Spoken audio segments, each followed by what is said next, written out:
Сиздер Мен жана Дүйнө аттуу программаны угуп жатасыздар.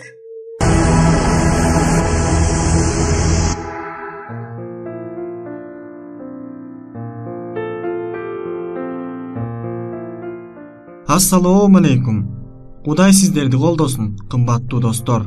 Микрофондо программанын алып баруучулары Азамат Алиев жана Гүлайым Жаманкулова. Көптөгөн радиочуларыбызга биздин үй бүлө турмушу жөнүндөгү берүүлөрүбүз абдан жагыптыр жана алар бул теманы улантууну өтүнүшкөн. Чынында эле үй бүлө турмушунун дүйнөсү көп жактуу. Аны бүтпөгөн тема деп айтсак да болот. Биз кубанычтуулук менен сиздердин сурооңуздарды канааттандырабыз. Менин үй бүлөм деген радио рубриканын алдында биз 15 программаны бириктирдик. Бүгүн бул рубриканын биринчи берүүсү.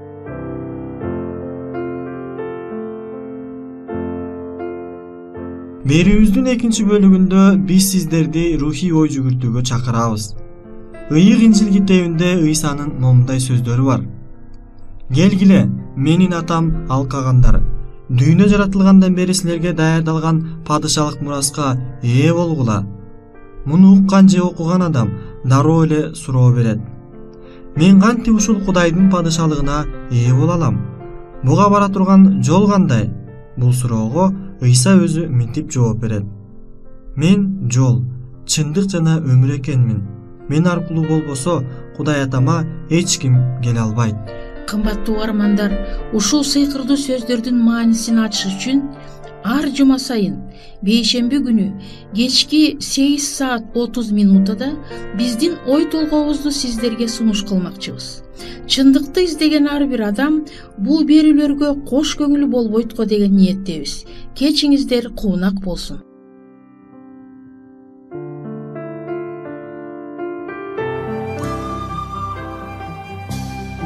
Урматтуу биздин угуучулар, эми биздин программаларды Рутуб кызматынан уга аласыңар. Ага өтүү үчүн видеонун астындагы шилтеме менен же болбосо экранда көрүнүп турган кодду сканировать этип кирсеңер болот. Сураныч, жазылгыла жана жакындарыңар менен бөлүшкүлө.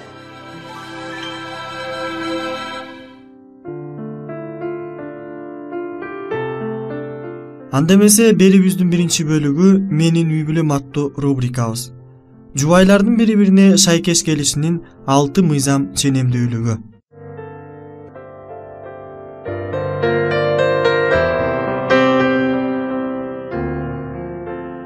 Бактылуу, бири-бирине туура келген үй бүлө баланы туура тарбиялоонун негизи. Муну бардыгы туура деп эсептешет. Үй бүлө кантип бактылуу боло алат? Жубайлардын мамилелери кайсы мыйзамга баш ийет? Мындай мыйзам бар, алар жөтө. Үй бүлө мамилелерин түзүүчү бул мыйзам ченемдүүлүгү үй бүлөдө жагымдуу жагдайды түзүүгө, ар кандай чыр-чатактан алыс болууга жана баланы туура тарбиялоого жөндөмдүү. Анда эмесе биринчи мыйзам ченемдүүлүгү. Биргелешүү. Бул үй бүлөнүн түзүлүшү. Бири-бирин мурда таптакыр тааныбаган эки адам жаңы үй бүлө курушат. Бул биринчи үй бүлөлүк кагылышуунун психологиялык өзгөчөлүгү эмнеде? Эмнеге кагылышуу деп сурайсыздар сиз? Иштин жайы психолог үчүн кагылышуу бул сөзсүз эле чыр-чатакташуу дегендик эмес. Бул качан эки адам бири-бири менен мамилелешкенде көбүнчө бири-бирине карама-каршы көз карашта болгон учур. Үй бүлө курганда аял менен эркектин көз караштары туура келеби? Үстүртөдөн биз теңдикти көрөбүз. Ооба, бири-бирин сүйүп калып, эки адам бирге жашоону чечишет. Мына ушунда алардын көз карашы бирдей жана алардын ар биринин башынан өткөргөн турмуш тажрыйбасы бар. Ошондой болсо да үй бүлө куруунун башталышында эле пайда болгон айырмачылык бар. Эркектерде аялга жагынуучулук, жүрүш-турушу үйлөнүү тоюна чейин көбүрөөк байкалат. Анткени ал сүйгөн кызын өзүнө кызыктырып, ишенимге кириши керек. Аялдардын тескерисинче, анын баатырдыгы үйлөнүү тоюнан кийин башталат. Ал эң алгач эне болууга шарт түзүү менен байланыштуу. Жубайлар муну кааласа да каалабаса да үй бүлө куруунун башталышындагы көз караштын ар түрлүү болушу ушул мыйзам ченемдүүлүгү менен тыгыз байланыштуу. Экинчи мыйзам ченемдүүлүгү бири бирин толуктап туруу. Жубалар көбүнчө алардын мүнөздөрү ар башка болуп, бири бирине түшүнбөй жаткандыгына арызданышат. Кандай үй бүлөлөр туруктуураак болот? Бири бирине окшош жубайларбы же мүнөздөрү бири бирине таптакыр карама каршы келген жубайларбы? Үй бүлөнү бекемдөөдө жубайлардын ар биринин өзүнчө өзгөчөлүктөрүн эске алуу эң маанилүү. Булар эл менен сүйлөшкөндү жакшы көрүшү же жалгыз жүргөндү жакшы көрүшү, шайыр же убайымчыл, баш ийдиргенди жакшы көргөн же баш ийүүчүлүккө жакын болушу жана башка ушул сыяктуулар. Булардын кайсынысы жакшы? Окшош болгондугубу же айырмачылыгыбы? Ыгы келишпеген үй бүлөлөрдө жубайлардын мүнөздөрүнүн айырмачылыгы эмес, бири бирине окшош боло тургандыгын психологдор далилдешкен. Жубайлардын мүнөздөрү бири бирине карама каршы болгондо үй бүлө бекемирээк болот. Анткени алар бири бирин толуктап турушат. Мисалы, жубайлардын бири бошураак болсо, аны экинчисинин жыйынтыктуулугу толуктап турат. Муну текшерип көргүлө жана бири бириңерди толуктагыла. Үчүнчү мыйзам ченемдүүлүк. Максаттар жана пландар.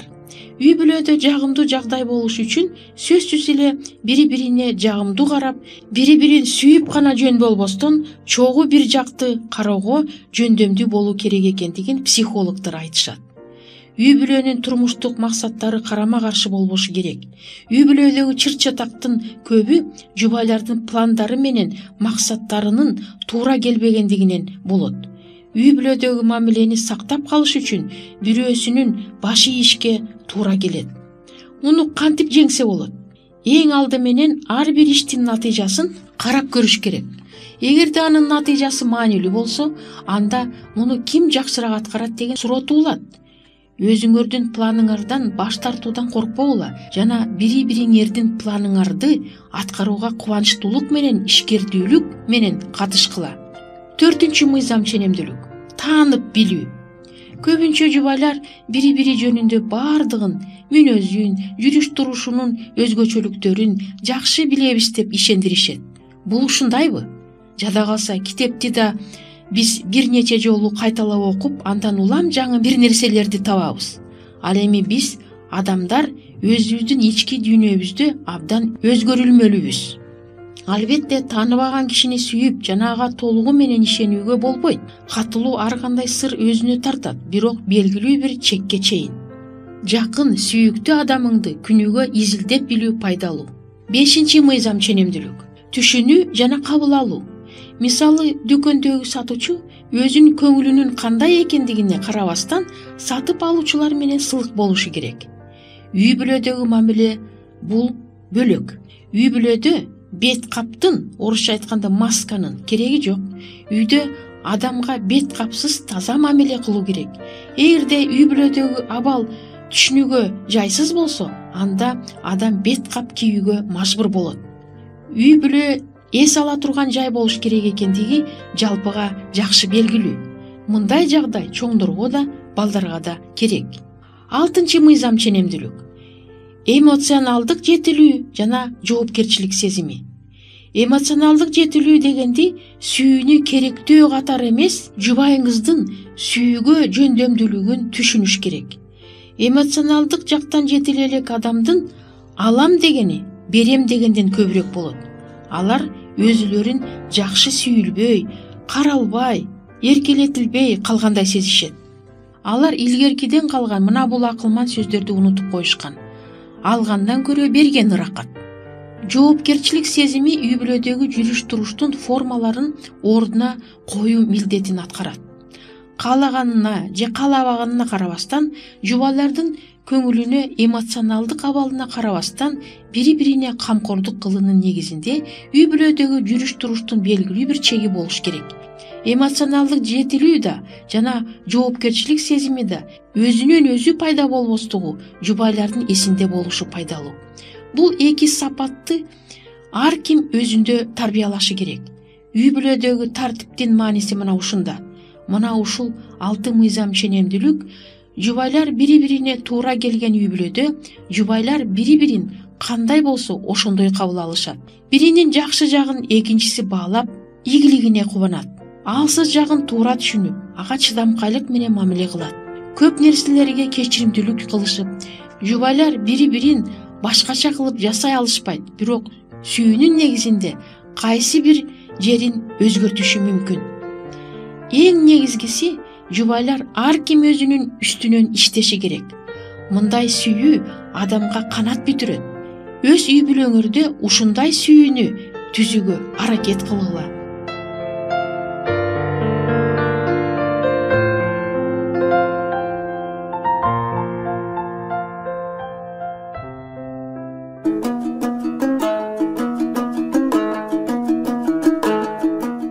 Эгер сиздерде суроолор болсо же көбүрөөк маалымат билем десеңиз, анда биздин WhatsApp номерибизге жазыңыз.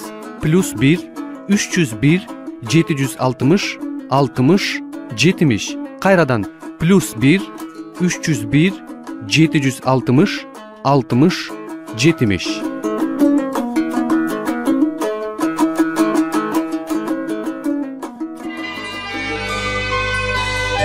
Сиздер Мен жана Дүйнө радио программасын угуп жатасыздар. Ким өзүнүн ден соолугун, ошондой эле руханий ден соолугун чыңдагысы келсе жана үй бүлөдө болгон түйшүктөрдү чечүүгө муктаж болсо, биздин радио программаларыбыз жардам берет деп ойлойбуз.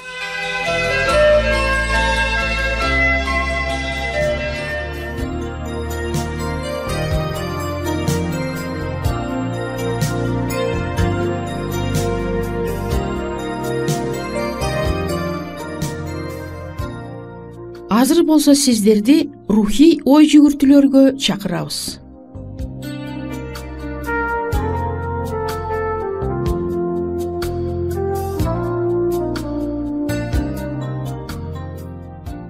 Кудайдын бизге болгон сүйүүсүн жаратылыш жана ачылуулар бирдей далилдеп турат.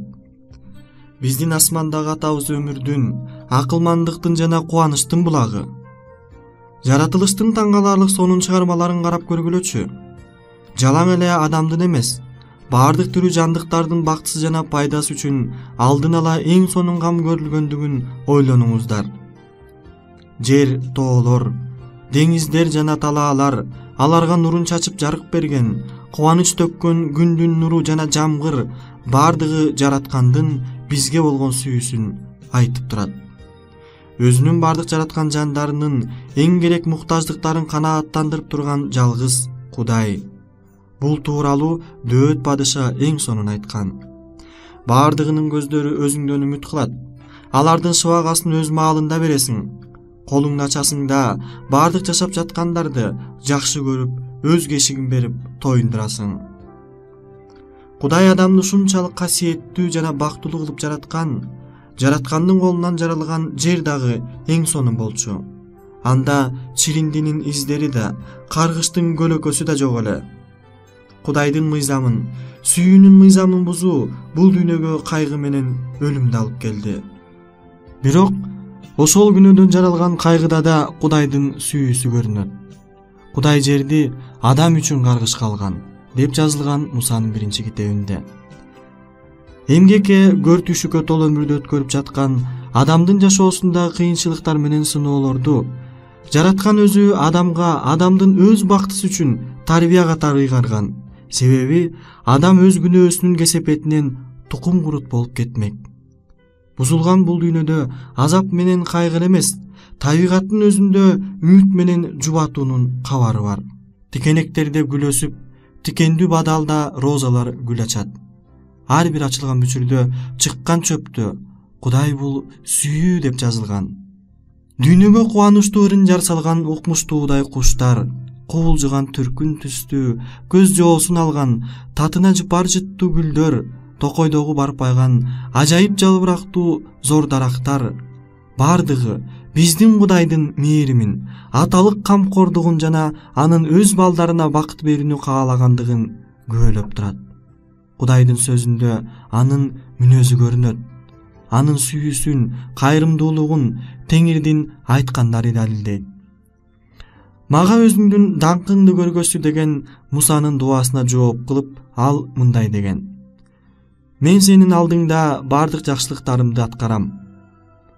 Мына ушул анын даңкы. Мусанын алдынан өтүп Теңир үн жаңыртты. Теңир, пендесин сүйгөн Теңир, эң сабырдуу, эң кайрымдуу, эң ырайымдуу акыйкат Кудай.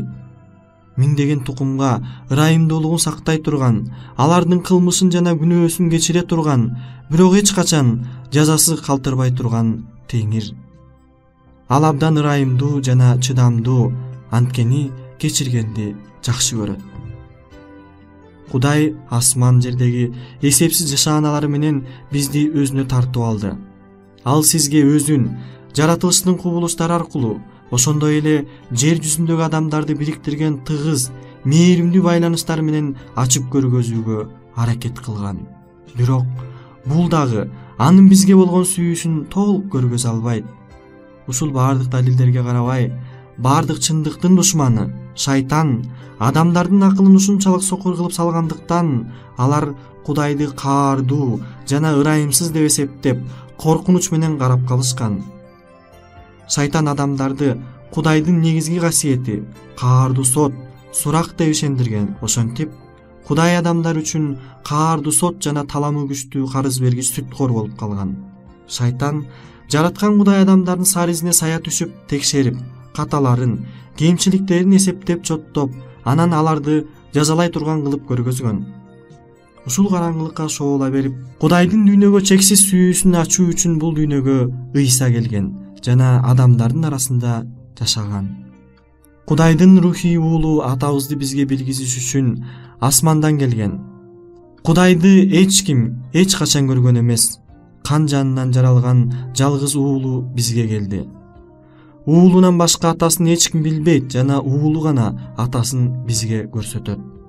Анын бир шакирти Теңир, атаңды бизге көрсөтчү деп сураганда Ыйса мынтип жооп берген. Филипп, мен көптөн бери силер менен биргемин го. Анан сен мени билбейсиңби? Мени ким көрсө, ал атамды көргөнү. Анан атаңды көрсөт деп эмнеге айтасың? Өзүнүн жердеги миссиясы тууралуу Ыйса мындай деген. Теңир мага ыйык рухунан берип, аянычтуу жакырларга жакшы кабар айтууга, жүрөгүндө дарт барларга даба болууга жиберди. Туткундарды боштондукка, сокурларды көрүүгө, азап менен арбашкандарды эркиндикке чакырууга жиберди. Бул анын иши болчу. Ал бардык жерде жакшылык кылып, шайтандын таасири астында калган дарттууларды айыктырып жүрдү. Бир дагы үйдө оорунун онтогон үнү жок кыштактар бар эле. Себеби ал өтүп бара жатып бардык ооруларды айыктырган. Анын жасаган иштеринин бардыгы Кудайдын кудурети менен келгенин далили. Ыйсанын бардык иштеринде сүймөнчүлүк, ырайымдуулук, кайрымдуулук бар эле. Анткени ал адамзатка чын жүрөгү менен боорун берген. Ал адамдын муктаждыктарын билүү үчүн бизге адам болуп келди. Эң кедей жана жөнөкөй адамдар ага жакындагандан коркушчу эмес. Кичинекей балдар ага жабышып эркелешчү. Алар Ыйсанын тизесине отуруп алып, акылга, сүйүүгө толгон көздөрүн караганды жакшы көрчү. Ыйса эч качан чындыкты жашырчу эмес, бирок аны дайыма сүймөнчүлүк менен айтчы. Адамдар менен сүйлөшкөндө Ыйса дайыма ынтаалуу, сылык болчу. Эч качан оройлонуп, жөнү жок каарданчу эмес. Алсыз адамдарды жемелечү эмес. Ал чындыкты айтчу. Бирок аны дайыма кичипейил, жумшак айтчу. Ал эки жүздүүлүктү, ыймансыздыкты, мыйзамсыздыкты айыптоочу. Бирок жеменин сөздөрүн айтып жатканда үнү каргылданып, көзү жашылданып турчу. Ал өзүнүн чындыктын, өмүрдүн жолун кабыл албай койгон сүйүктүү шаары Иерусалимге аябай кайгырып ыйлаган. Иерусалим куткаруучусун кабыл алгандан баш тартты, бирок Ыйса аларга мээримдүү жана кайрымдуу мамиле кылды. Ал өз жыргалчылыгынан баш тартып, башкаларга кам көргөн. Ал үчүн ар бир жан кымбат болчу. Дайыма өзүн Кудайдай нарктуу кармап, ал Кудайдын бүлөсүнүн ар бир мүчөсүнө мээрим төгүп таазим кылчу. Ал ар бир адамдын жан дүйнөсү кыйраганын билип куткаруу үчүн келди. Ыйсанын жердеги жашоосундагы мүнөзү ушундай. Бул Кудайдын мүнөзү.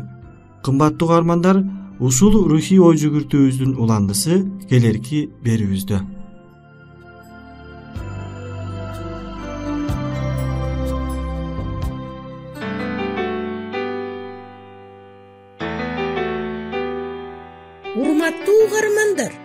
сиздерди ыйык китептерди изилдөө боюнча кызыктуу курстарга чакырабыз. Шилтемелер сыпаттамада бар. Же программанын аягында QR кодун сканерлеңиз. Маалымат үчүн телефондор +996 705 28 48 07. Кайталаймын. +996 705 28 48 07. Алла Таалам бул жолдо сиздерге батасын берсин.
Биздин программабыз соңуна чыкты.